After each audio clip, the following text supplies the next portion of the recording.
Declaraciones. Presidente de la Asamblea Nacional, Julio Borges, propone el refinanciamiento de la deuda externa. Medida activada. Gobierno Nacional ordena la intervención de 5 policías estadales. Gira internacional. Parlamento denunciará irregularidades en comicios regionales.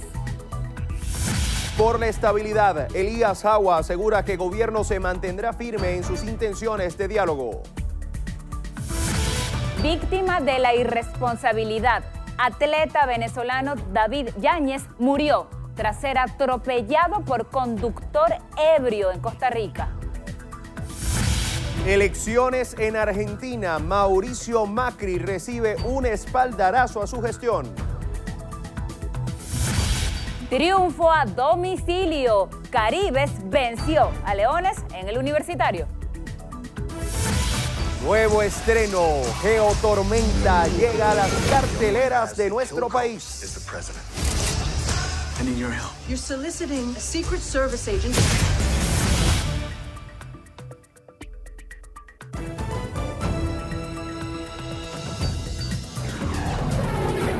Noticiero Venevisión. Información justa y balanceada. Amigas y amigos, buenos días. Bienvenidos a la emisión matutina de su noticiero Venevisión. Buenos días, Gregorio Rojas y Lirio Pérez, listos para comenzar nuestro acostumbrado recorrido informativo por el país y así saber cómo amanece Venezuela. Y hoy comenzamos en el estado Táchira. Allá nuestra corresponsal, Marine Glot, nos presenta información en materia fronteriza. Buenos días, Marine, adelante. Hola, buenos días. Pese a la constante caída del bolívar frente al peso colombiano, continúa el auge de venezolanos cruzando la frontera por Táchira hacia el vecino país. Los compradores connacionales en comercios de Cúcuta y La Parada aumentan cada día para adquirir alimentos, medicinas y repuestos. Gran parte de estos cruzan la frontera para trabajo informal y otros miles para buscar una nueva vida fuera del país. La semana pasada el punto más bajo de cotización del bolívar fue de 0.11 pesos para la compra y 0.14 para la venta, es decir, que 100.000 bolívares equivalen solo a 11.000 pesos. En Táchira, Marine Glot, Noticiero Venevisión. Marine, gracias. Continuamos en el estado Miranda. Allí nuestro compañero Alberto Rebeto nos presenta información relacionada con la policía de esa entidad. Hola, buenos días, Alberto.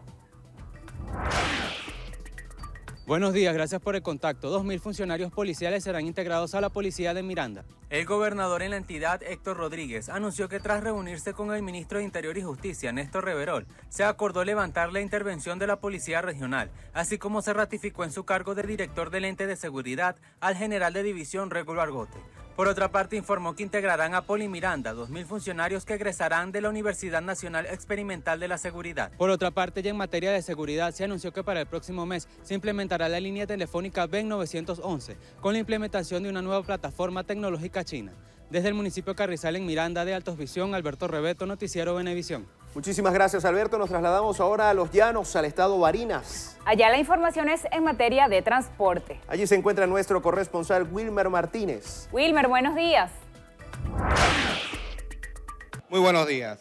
En Barinas el pasaje urbano a partir de este lunes aumenta a 500 bolívares de lunes a viernes y los fines de semana se estaría cobrando una tarifa de 600 bolívares. Así lo informaron los integrantes del Sindicato de Transporte Público del municipio Barinas, quienes luego de una asamblea donde lograron aglutinar a las representaciones de las 5 líneas que funcionan en la entidad barinesa, se pusieron de acuerdo y rechazaron de manera contundente las opciones que les presentó la Cámara Municipal, entre ellas un aumento hasta 300 bolívares por usuario. Esta información la estaremos ampliando en nuestras siguientes emisiones. Por ahora, volvemos nuevamente al estudio. Desde el estado Barinas, Wilmer Martínez, Noticiero Venevisión. Gracias, Wilmer. Cerramos nuestro recorrido en el oriente, en Monagas. Allí se genera información relacionada con la gobernadora reelecta en esa entidad, Yelitza Santaella. Alexis Abreu nos trae los detalles. Buenos días, Alexis. Buenos días, amanecemos desde el estado Monagas informándoles que ya fue juramentada en el periodo 2017-2021 como gobernadora del estado Monagas, Yelitza Santaella. En el auditorio Juana Ramírez, la avanzadora de PDVSA en la ciudad de Maturín, Yelitza Santaella fue juramentada como gobernadora del estado Monagas tras lograr la victoria electoral el pasado domingo 15 de octubre con un respaldo de más del 55% de los votos. En este importante acto estuvo presente todo el equipo político regional, el presidente del Consejo Legislativo administrativo de esta entidad, Humberto González Santaella, expresó durante su juramentación que la tarea en adelante ya en funciones como gobernadora es fortalecer aún más el camino para consolidar la justicia social y el desarrollo social y económico de la entidad monaguense. En ese sentido, Yelix Santaella juró cumplir con el mandato de la Constitución y de las leyes de la República Bolivariana de Venezuela. Desde el estado Monagas, en alianza con TV Plus, en la cámara Ángel Machado, Alexis Abreu, Noticiero Venevisión. Muchísimas gracias, Alexis. Continuamos con más información. El presidente de la Asamblea Nacional, Julio Borges, pidió al gobierno refinanciar la deuda externa que, según indicó, asciende a más de 3.500 millones de dólares y de esta manera poder utilizar esos recursos para atender la alimentación y salud de los venezolanos. Borges resaltó que el presidente de la República, Nicolás Maduro, tiene un dilema de pagarle a los grandes bancos o cumplirle al pueblo venezolano. Por ello, le propuso dos alternativas en concreto para atender ambos temas. La primera, se trata de abrir un canal humanitario para que puedan ingresar comida y medicinas. Y la segunda, refinanciar la deuda para transformar la economía y hacerla más competitiva. El jefe del Parlamento sostuvo que eso ayudaría de manera inmediata a solventar el déficit que hay con la producción nacional. En una rueda de prensa, el dirigente del partido Primero Justicia recalcó la necesidad de lograr un acuerdo para pagar la deuda, ya que la situación alimentaria y sanitaria, aseguró Borges, es delicada.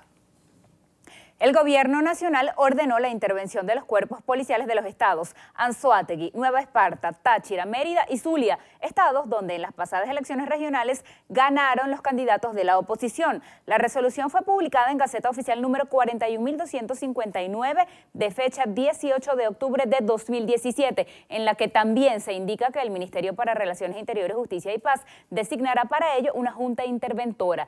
Dicha junta en cada una de esas policías estará conformada por 3 funcionarios adscritos al Viceministerio del Sistema Integrado de Policía, Vicipol, la cual está facultada para auditar a todo el personal que labora en esos organismos de seguridad. Esta instancia, además, tendrá la potestad de designar y remover al personal de libre nombramiento y remoción del Cuerpo de Policía Estatal, con excepción del director y demás miembros de la directiva, declarar la estructura administrativa, colectar todas las armas y municiones, hacer registro de las mismas, solicitar los informes y soportes referentes a extravío de esas armas.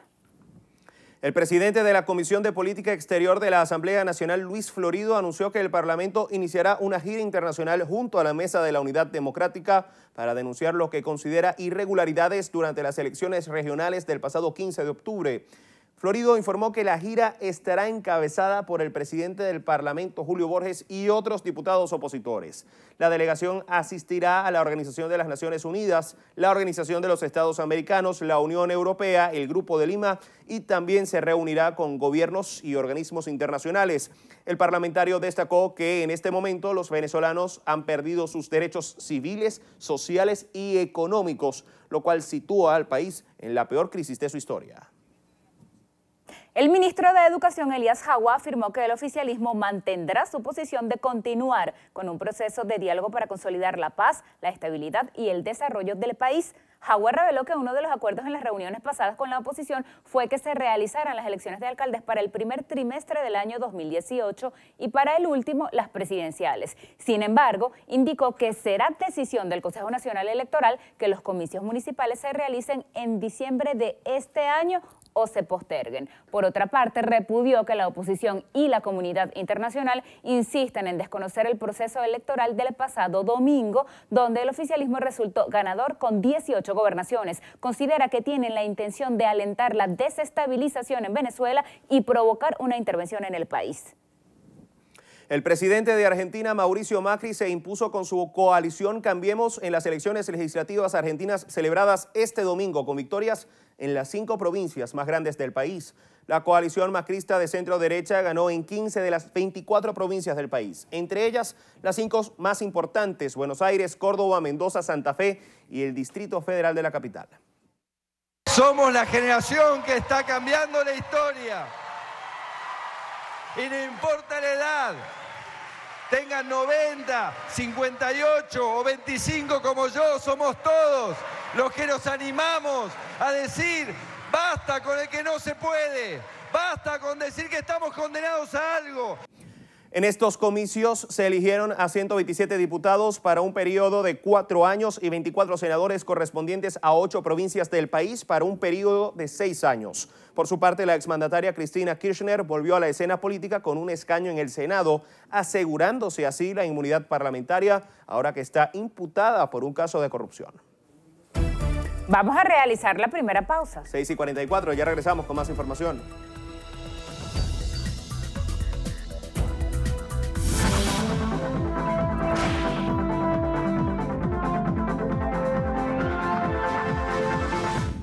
El señor César Arturo Montenegro necesita con urgencia donantes de sangre de cualquier tipo. Quienes puedan ayudar, favor dirigirse a la Clínica Santa Sofía aquí en Caracas. Las colaboraciones son gratuitas. No acepte realizar pago alguno. Un aporte más de Noticiero Venevisión por Venezuela.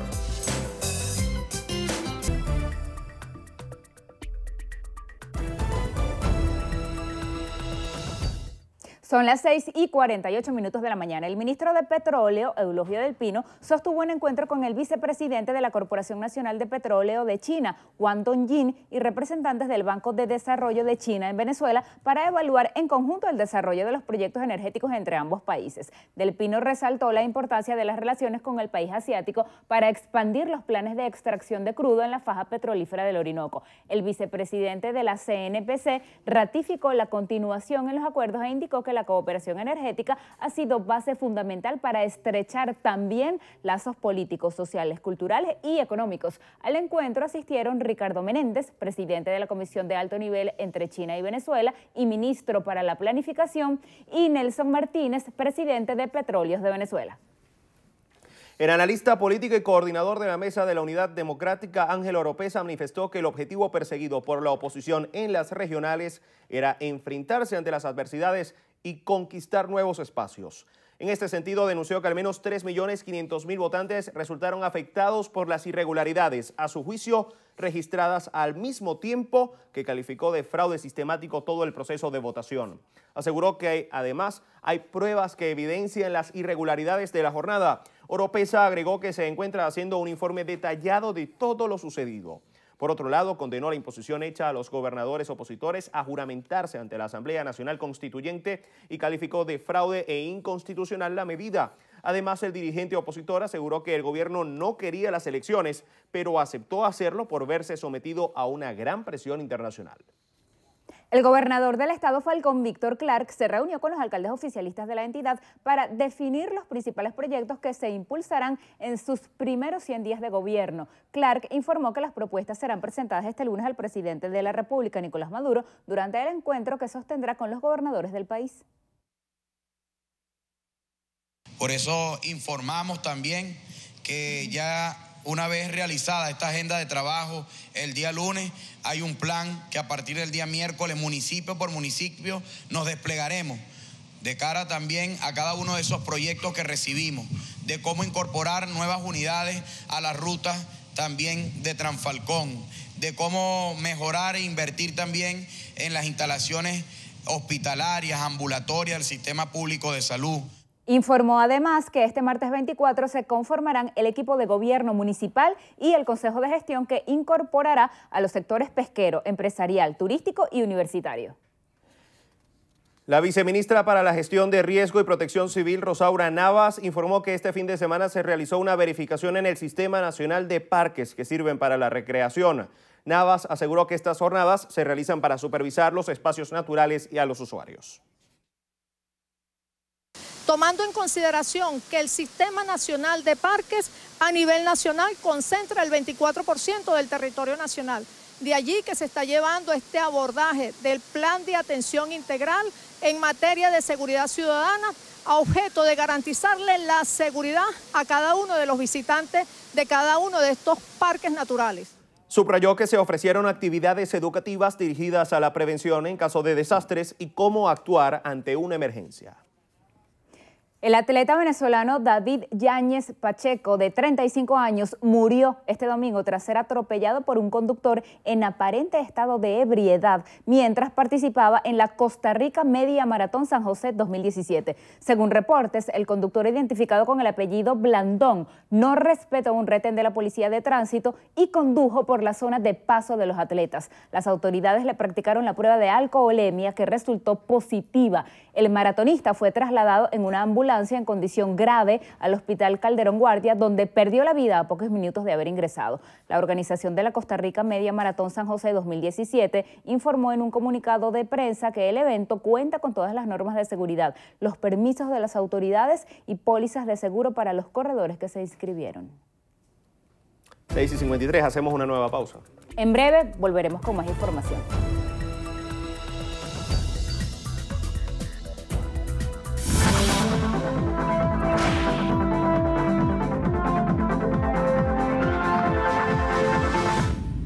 El paciente Yorlit Jesús Manrique necesita con carácter de urgencia 10 donantes de sangre de cualquier tipo. Quienes deseen colaborar, favor dirigirse al Hospital Miguel Pérez Carreño en Caracas o comunicarse al siguiente número de contacto: 0424-225-8765. Las colaboraciones son gratuitas. No acepte realizar pago alguno. Un aporte más de Noticiero Venevisión por Venezuela.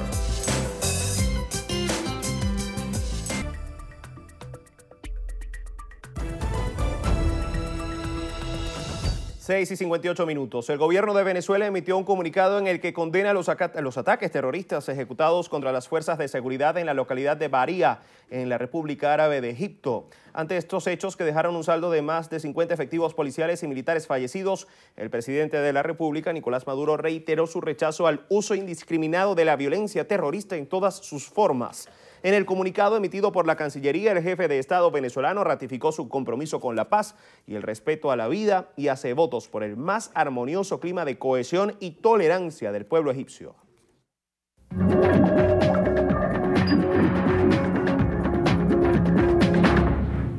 Comenzamos nuestro recorrido por lo que pasa en el mundo.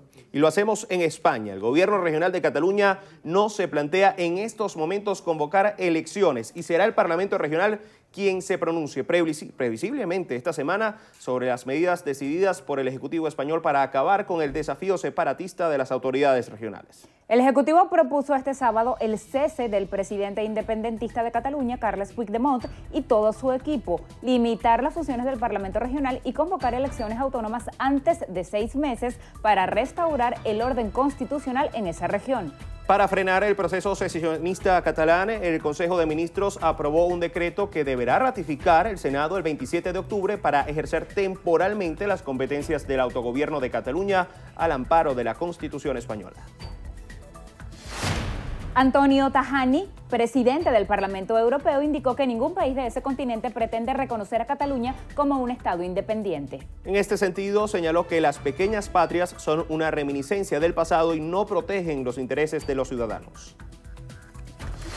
El conservador primer ministro nipón Shinzo Abe consiguió revalidar por tercera vez en 5 años su mandato con una holgada mayoría que abre la puerta a una polémica reforma de la pacifista Constitución de Japón.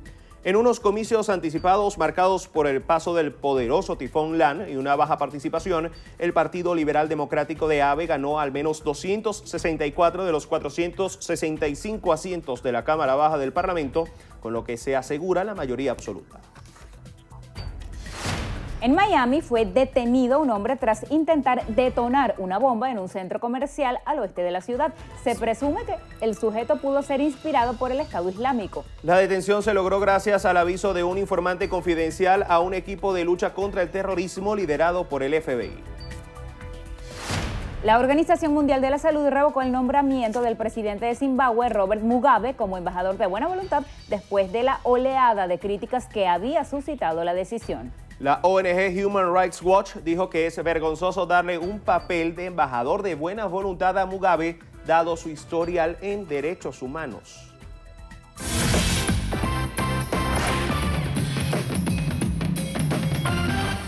Nuestro corazón es una especie de bomba hidráulica que se activa 100.000 veces por día para impulsar 8.000 litros de sangre a través de una compuerta llamada válvula aórtica. Esta válvula se cierra para que la sangre fluya normalmente por el organismo. Pero, ¿qué sucede si esta válvula se daña?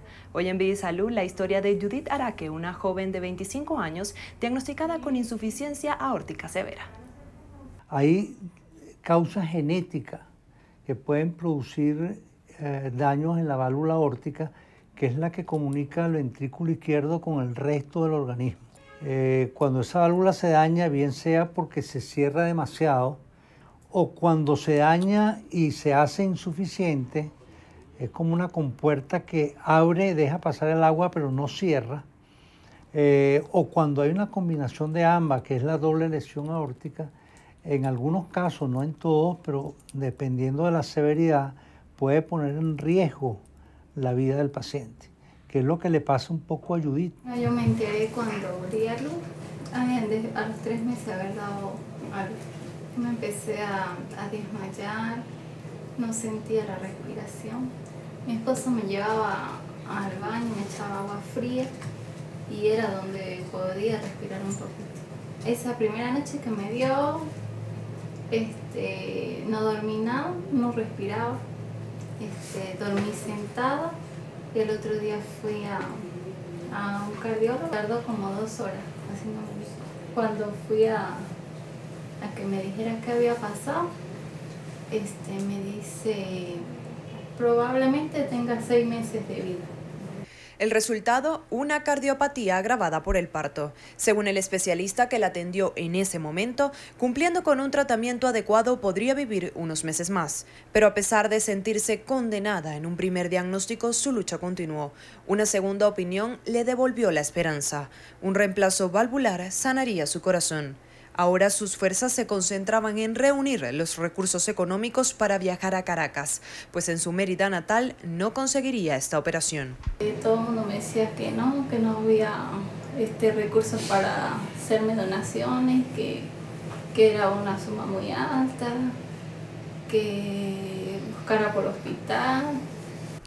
En su búsqueda continua de una mano amiga que pudiera salvarle la vida, llega a la Fundación Cardioamigos. Su presidente, el doctor Alexis Bello, al conocer su caso, puso a su disposición sin retribución alguna a todo el equipo de médicos y profesionales que conforman la fundación. Pero debido al alto costo de la prótesis mecánica, Cardioamigos no puede ayudarla como quisiera. 7 meses después, una llamada cambiaría su vida. El doctor me llamó hace como en marzo para que viajara. Y él me dijo que probablemente me iban a donar una válvula. Cuando llegué aquí, que el doctor me atendió y eso, y me dijeron que me iban a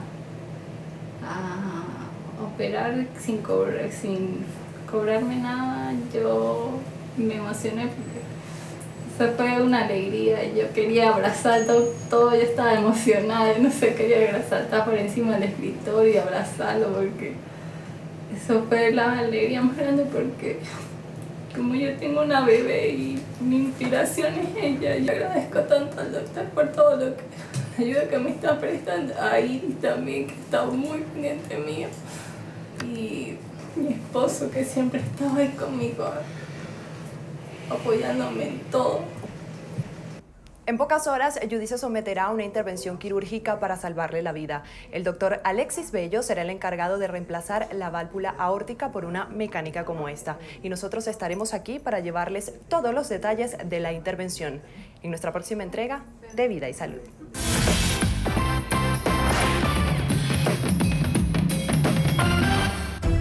Nos corresponde hacer otra pausa.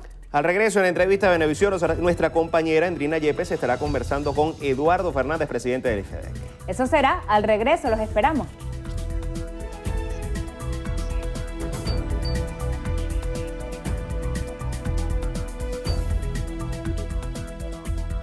Entrevista Venevisión. Líder en opinión. Por tu canal independiente, Venevisión. Gracias por acompañarnos como siempre en Entrevista Venevisión. Estamos listos para iniciar nuestra conversación con el invitado del día de hoy, Eduardo Fernández, presidente del IFEDEC. Gracias por estar con nosotros. Muchísimas gracias por invitarme y muy complacido de poder conversar contigo una vez más. Siempre es interesante poder analizar los hechos para poder construir el futuro y las nuevas estrategias. En función de lo ocurrido en las elecciones regionales, hay muchas interpretaciones que se están haciendo.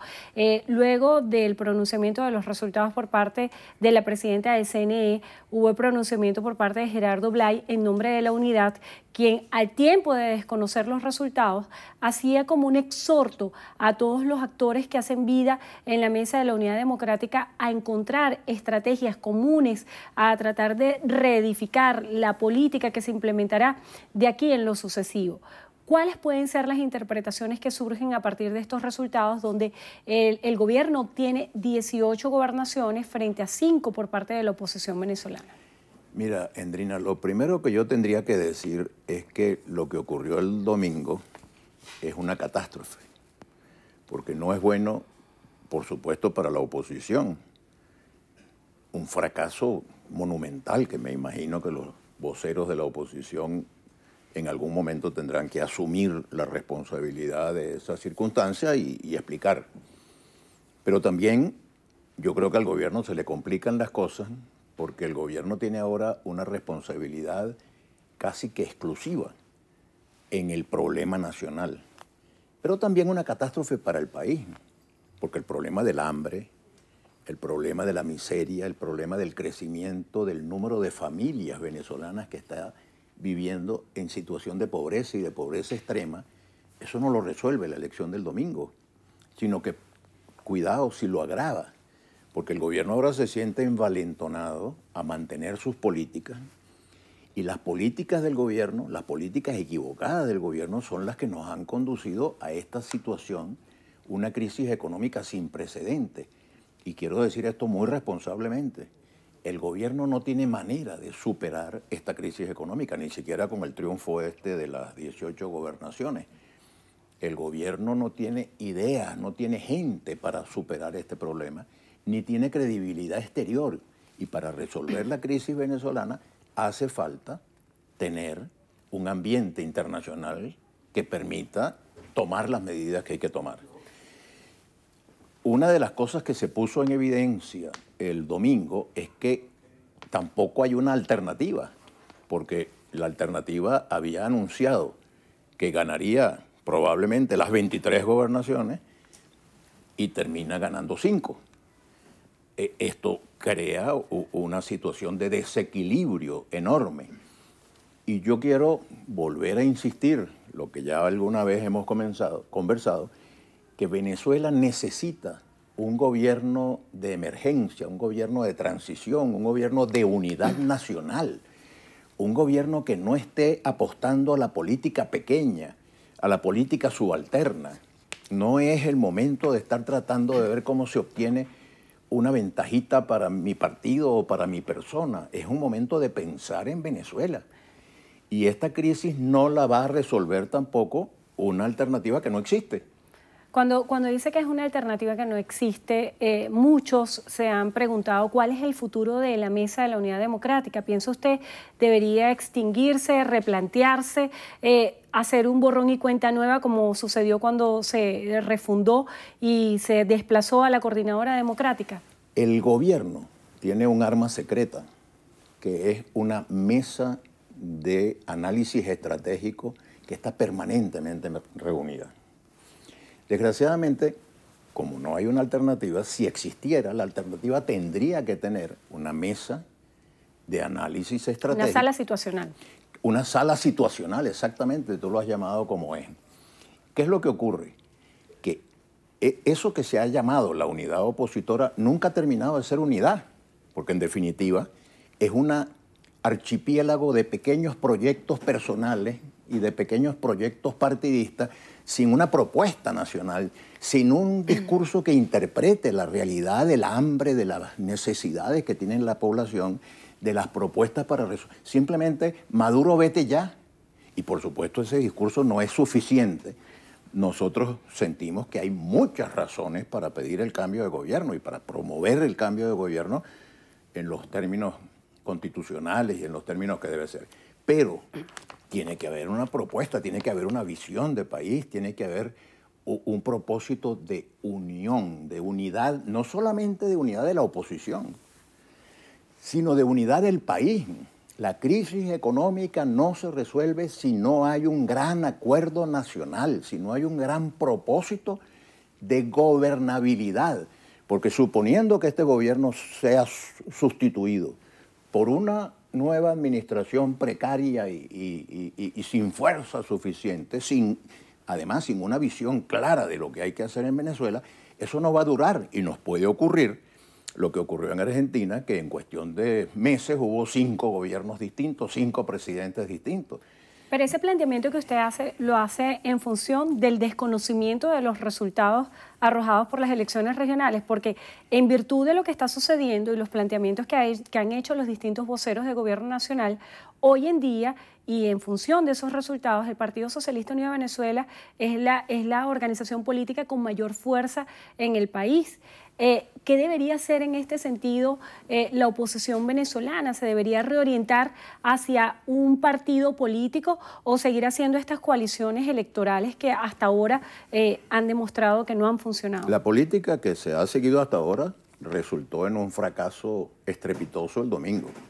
De modo que esa política no sirve. Esa política de estar promoviendo intereses particulares, intereses partidistas o intereses personales, conduce al fracaso estrepitoso que hemos tenido el domingo 15.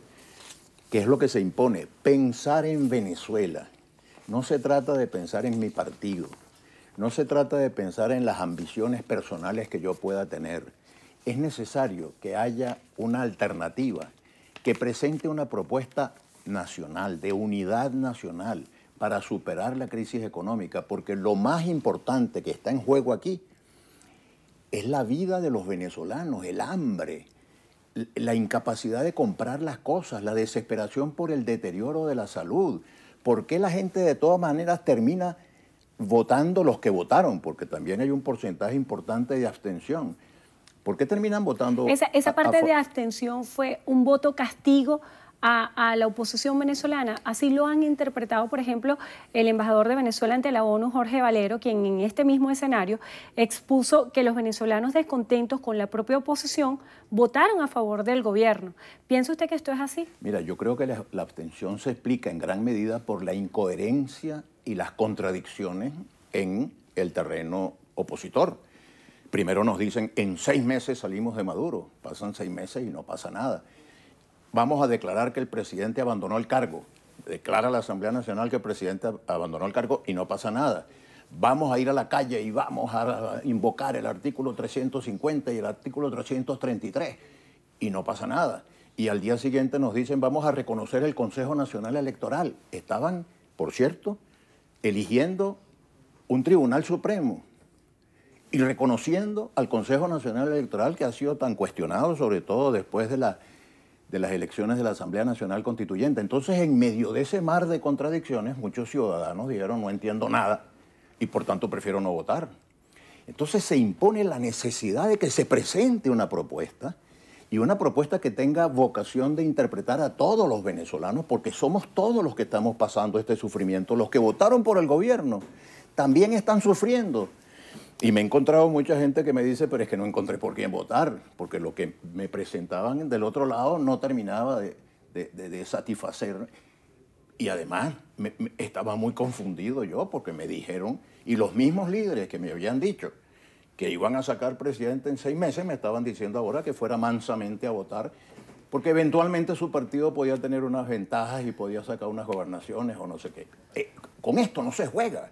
Lo que está en juego es el interés nacional. Somos 30 millones de venezolanos que tenemos derecho a exigirle a nuestros líderes, oiga, señores, promuevan un acuerdo que permita que salgamos de esto. En función a todo ese escenario que usted describe y las confusiones que pudiera haber entre electores y entre los opositores particularmente, ¿cómo retomar el camino de la credibilidad, que es una palabra tan importante en este tiempo?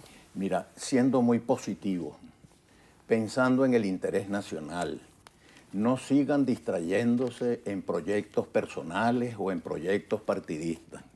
De lo que se trata es de presentarle a Venezuela no solamente las críticas al actual gobierno, sino cuál es la propuesta que tenemos, una propuesta que permita desarrollo económico, crecimiento económico, que genere confianza para que haya inversiones. No habrá progreso, no podemos superar la crisis si no tenemos inversiones. Y no tendremos inversiones si no hay confianza. Y no habrá confianza con un gobierno que tiene unas políticas económicas tan equivocadas como el actual gobierno. ¿Estará este gobierno en capacidad de rectificar? Oye, ojalá, y si rectificara, ojalá lo hiciera comenzando por rectificar una cosa, que es la cultura de la confrontación. En los últimos 20 años nos ha llevado a este desastre. La cultura de la confrontación. El gobierno le mienta la madre a los voceros de la oposición y los voceros de la oposición... Sí, una política de reactividad. Algunos de ellos contestan con mentas de madre. Y lo que el país necesita no es un intercambio de mentadas de madre. Lo que el país necesita es una gran propuesta que nos una a los venezolanos para superar la crisis económica y la crisis social. Medicina, alimentos. Eso es lo que necesita el país y eso tendría que estar en la preocupación de los líderes. No cuánto falta para yo llegar a gobernador o a prefecto o a ministro, sino cuánto podemos hacer en beneficio de resolver los problemas de la gente. El hecho de que los gobernadores que electos por parte de la oposición venezolana no se hayan juramentado ante la Asamblea Nacional Constituyente, ¿piensa usted pudiera tener alguna implicación para ellos o en el destino político que tengan? Yo he sido un gran luchador por la descentralización del país. Los gobernadores no tienen por qué venir para Caracas a juramentarse. Eso es centralismo, eso es retroceso. Ni ante este disparate que se llama la Asamblea Nacional Constituyente, ni siquiera ante la Asamblea Nacional legítimamente elegida por los venezolanos. No tienen por qué venir para Caracas. El gobernador se juramenta ante el Consejo Legislativo Regional en sus respectivos estados. Eso es lo que manda la descentralización. ¿Por qué tienen que venir para Caracas? Si es justamente contra el centralismo caraqueño que nosotros presentamos la ley para permitir la elección popular de los gobernadores, que sea el pueblo en cada estado el que elija a su gobernador. Y como allá en cada estado hay un Consejo Legislativo Regional, es ante el Consejo Legislativo Regional donde se tiene que juramentar el gobernador. ¿Qué se espera para las elecciones presidenciales? Ya Stalin González, diputado de la oposición venezolana, daba cuenta de que todas estas implicaciones de la abstención pudieran tener algún efecto para próximos escenarios electorales. ¿Cómo combatir esto de la abstención y qué se debería replantear la oposición venezolana de cara a ese próximo evento? Lo único que tiene que reflexionarse es por qué los ciudadanos no terminan de tener confianza en la propuesta alternativa, porque no existe la propuesta alternativa. Entonces, lo primero que se necesita es presentarle al país, no unas propuestas electorales, sino una visión clara de cómo vamos a resolver los problemas económicos. Y esos problemas no se van a resolver, mi querida Endrina, si no hay una convocatoria a la unidad del país, una convocatoria que no sea parte de la cultura de la confrontación y de la pelea, sino que sea una invitación a unirnos, que los venezolanos nos podamos unir alrededor de una idea que nos va a favorecer a todos. Porque, te repito, los que votaron por los candidatos del gobierno también están pasando hambre. Mucha gente de esa dice, bueno, pero por lo menos me dan un paquete de comida de vez en cuando que se lo cobran carísimo, por cierto, comparado, y hay tanta corrupción en eso. Estos por lo menos me dan esto, pero es que del otro lado no encuentro ninguna propuesta.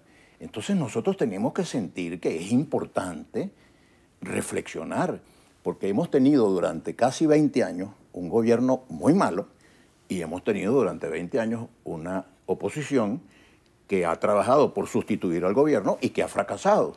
Entonces creo que por lo menos un poquito de autocrítica y darse cuenta que hay que cambiar radicalmente las cosas que se han hecho hasta ahora. El gobierno tiene que cambiar radicalmente, la oposición tiene que cambiar radicalmente, el país tiene que cambiar. Y por eso hay que pensar en Venezuela con más inteligencia y con más amor por el país.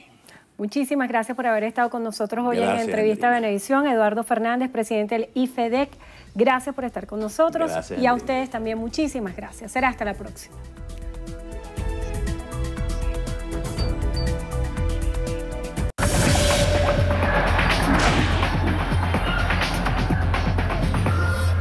Amigas y amigos, iniciamos los deportes con béisbol profesional venezolano porque Caribes de Anzoátegui superó como visitante a Leones del Caracas 6-2 en un encuentro que usted disfrutó junto al equipo campeón de Venevisión. Nos vamos al Estadio Universitario de Caracas. Tercera entrada y Balbino Fuenmayor que conecta doble que trae las 2 primeras carreras del compromiso. En la sexta, los orientales aumentaron la diferencia con 3 remolques y en el 9º capítulo, de nueva cuenta Balbino Fuenmayor trajo con este imparable la sexta para los orientales. Por Leones del Caracas destacaron Javier Betancourt y Alden Corredor con empujadas. Yerper Castillo fue el ganador del compromiso, mientras que Luke Irving cargó con su segundo revés de la temporada. 6-2 la victoria de Caribes.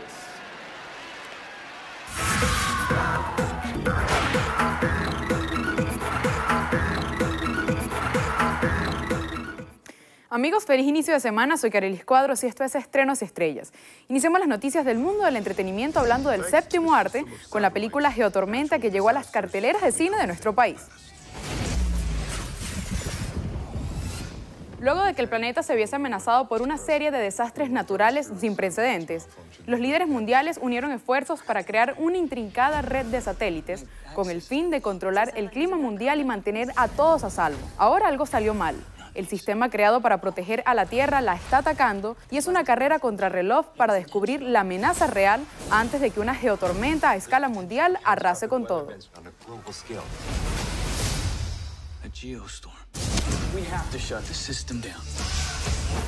Y para los amantes del suspenso llega Línea Mortal al límite. 5 estudiantes de medicina obsesionados con el misterio de lo que hay más allá de la muerte se embarcan en un experimento audaz y peligroso, deteniendo sus corazones por cortos periodos de tiempo, llegando así a conocer aquello que ocurre al pasar la línea mortal. A medida que sus experimentos se vuelven cada vez más peligrosos, cada uno de ellos es atormentado por los pecados de su pasado, provocados por las consecuencias paranormales de la invasión al otro lado. 3 minutes. Jamie only did 2. What can I say? Cerramos con talento nacional y el nuevo documental de la super banda de Venezuela, Guaco. Semblanza, bajo la dirección de Alberto Arbelo, cuenta todo el inicio y vivencias desde el presente con interesantes testimonios de aquellos que los vieron crecer, así como impresionantes actuaciones en conciertos. Una mirada cercana llevada de la mano del líder, Gustavo Aguado, nos presenta un gran laboratorio musical. Luego de 5 nominaciones han ganado un Grammy y su energía está más vigente que nunca. Una gira desbordada por las ciudades más importantes de Estados Unidos y Japón confirman que Guaco se ha convertido en un nuevo fenómeno internacional. Que los egos que están dentro de la banda. Ahí hay algo que no sé exactamente. Así llegamos al final, soy Carelis Cuadros y los espero en la emisión meridiana de su noticiero Venevisión. Muchísimas gracias, Carielis. Bueno, nosotros no nos cansamos de lanzarle alabanzas a Guaco porque al fin se convirtieron en un fenómeno internacional con tanta buena música que hace Guaco sin duda. Lo merecían. De esta semana no pasa que veamos el documental. No va a pasar. Amigos, gracias por acompañarnos. Los dejamos con 2 guaqueros más. Ya están listos Elizabeth Márquez y Juan Francisco del Corral. Falta todavía media hora de información y por ello, de seguidas, Primer Contacto. Gracias por acompañarnos, que tengan todos un excelente día, un excelente inicio de semana. Y recuerden, Noticiero Venevisión, Canal 4 reporta. Ustedes deciden. Un fuerte abrazo. Hasta mañana.